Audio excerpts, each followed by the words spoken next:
Cinematography or filmmaking has a lot of money, but it takes time for you to get there. And I'm going to tell you what I think and what I've observed in the last couple of years as a filmmaker or as a cinematographer. This is something that might intrigue many people who know me, not as a filmmaker, because some would be thinking like, wait, you have actually done that? Yes, I have.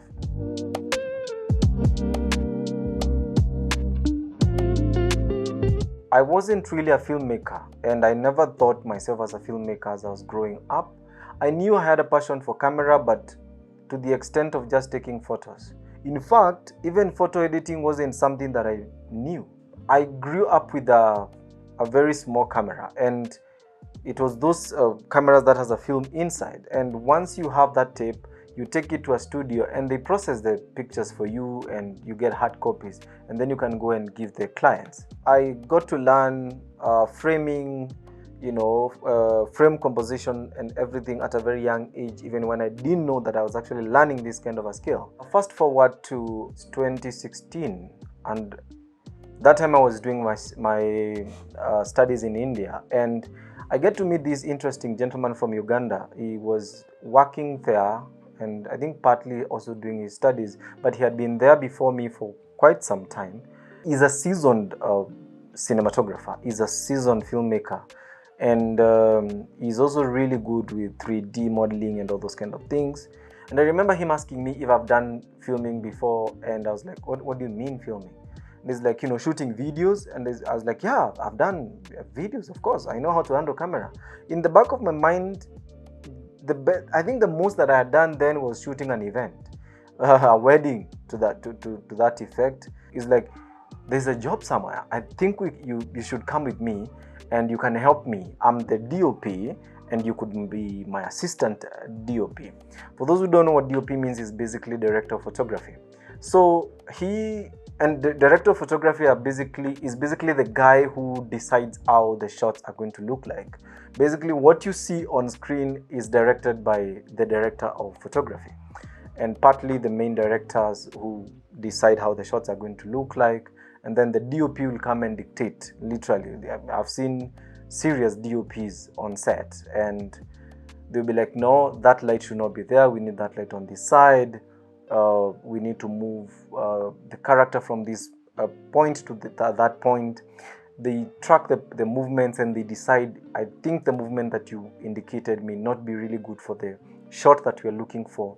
They analyze the scripts and everything. And basically, it was a whole lot of work, and I didn't know that I had to do all that. When it got to me that this is serious, it's more than shooting a wedding, is when he told me to create storyboard. I did not know what is a storyboard. I'd never heard of the word storyboard before.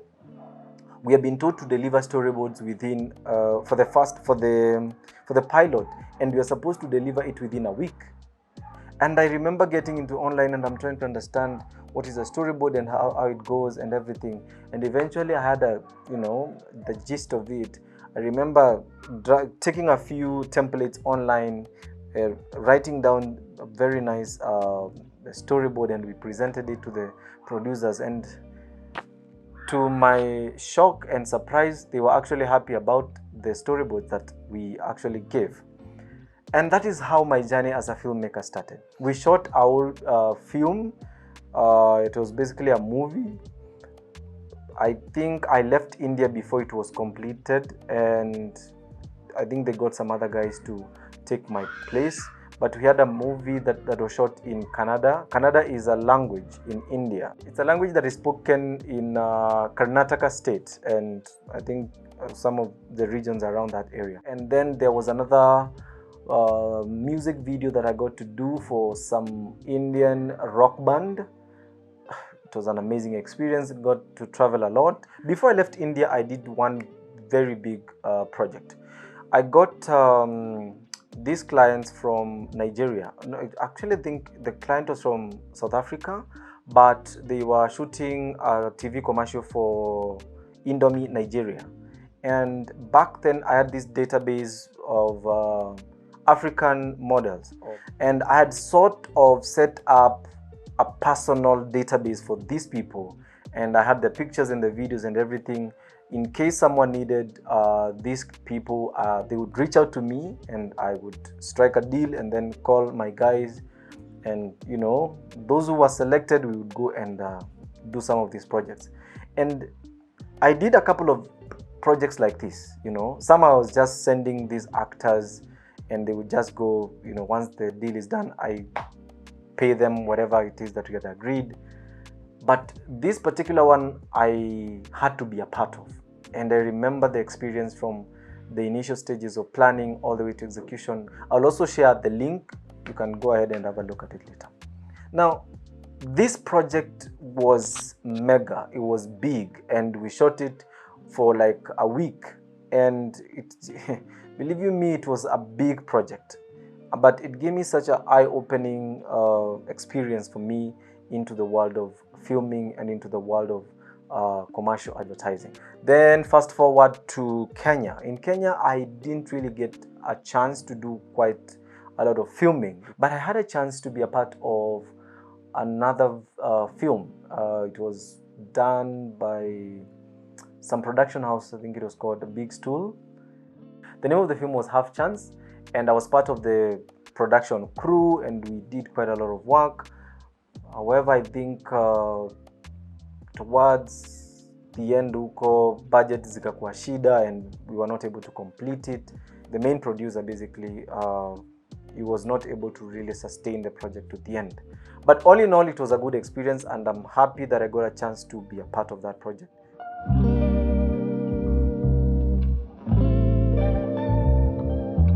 Cinematography basically is storytelling, but in a creative, sweet, and nice way that is appealing, and then you bring it out to the people to see. And this is, of course, through camera and everything. I think for me, the most intriguing and the most fascinating thing, or the best part about filming, is basically everything. There's no part about it that is not sweet, especially if you're really passionate about it. Everything from planning to execution to post-production to just sitting down and watching it, it's a life-changing. Every project that I've taken part in, it has been a life-changing for me. There is so much to learn from every project. So I think everything about it is just amazing.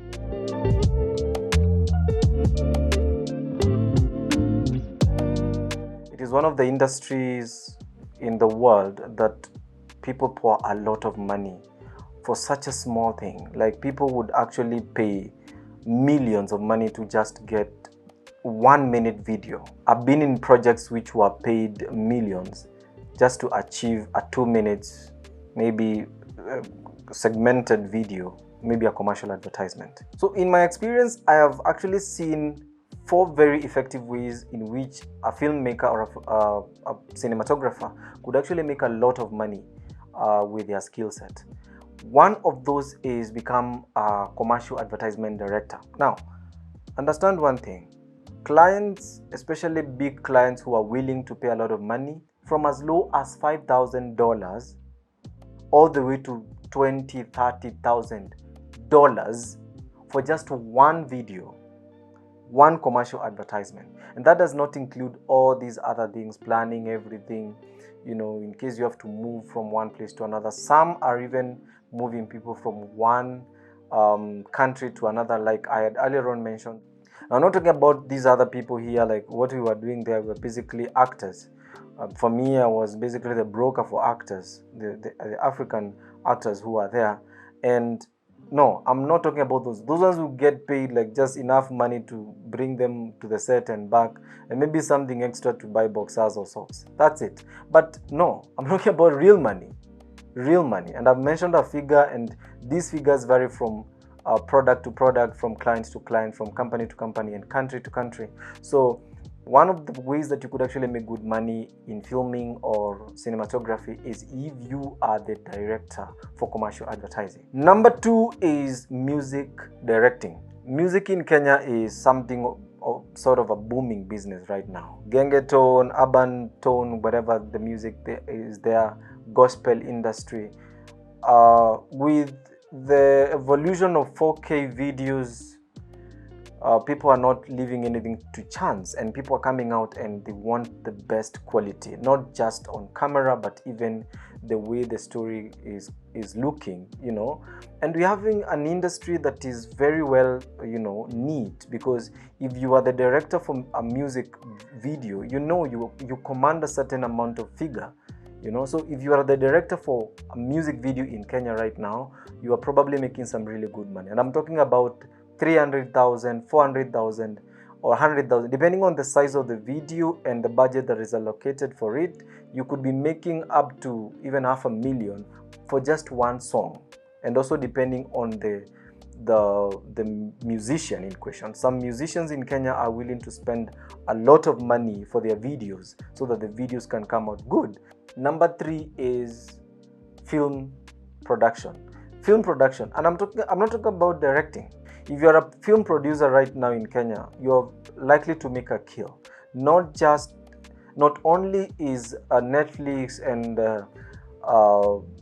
Showmax and all these other platforms trying to have more and more content which is monetized, of course, because the moment you put, or the moment your film wins a bid to get into this platform, you get paid a certain amount of money.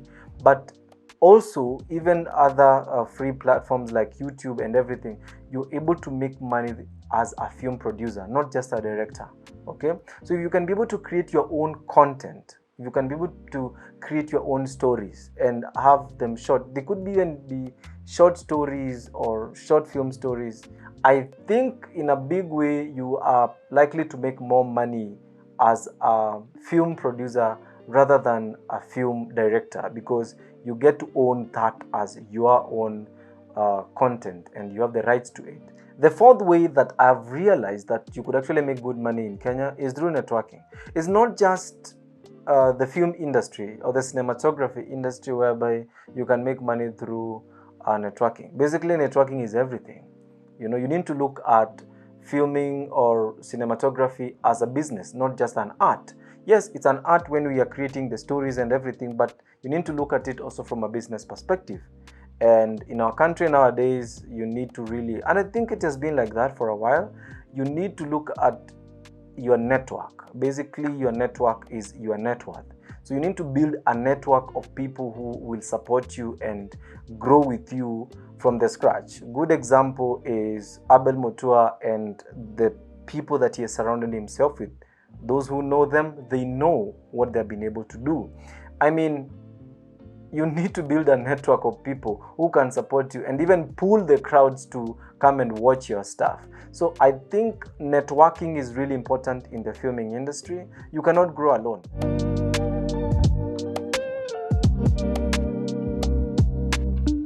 It's money, money, money, money, and more money. And not just money in terms of you getting paid. I'm talking about money to even do these things. It's an industry that requires a lot of investing. As I said, I have seen people investing millions of money to get a 15-20 seconds commercial ad. Imagine someone investing millions. What are they expecting? They don't expect a simple light here. They don't expect a weird camera on set. No, they are looking for the best of the best.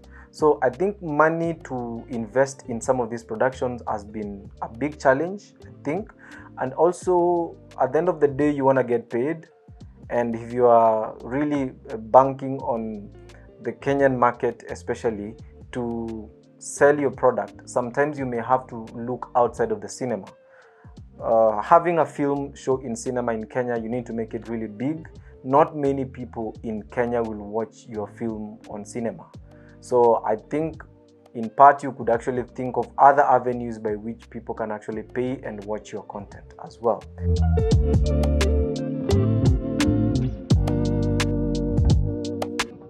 We have not yet fully exploited the film industry in Kenya. Not fully.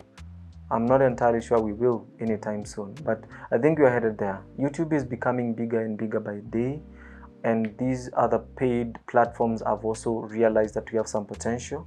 But as all these platforms have realized that there's so much potential in African content. And the content that Africans are creating and the videos, the stories that African creators, content creators, and African filmmakers are coming up with, this is something of an industry that is actually growing. So I believe that we have some journey ahead of us. Then commercial advertising. I have seen some crazy commercials out there, really, really creative commercials out there. And even in Kenya, there are some commercials that have really come up really well. And I'm happy for them because it gives you this satisfaction like, wow, someone actually thought about that and they came up with that kind of a concept, And others are just like, no, honestly. Yeah. So I think also we need to be very creative when it comes to commercial advertising. So those are my takeaways. And generally that's me as a cinematographer. As I said, I'm an amateur on this one. I'm still learning, I'm still growing. Maybe 10 years to come, I will have done a couple of productions of my own here and there, and I will have learned more. I will have more to say in terms of cinematography.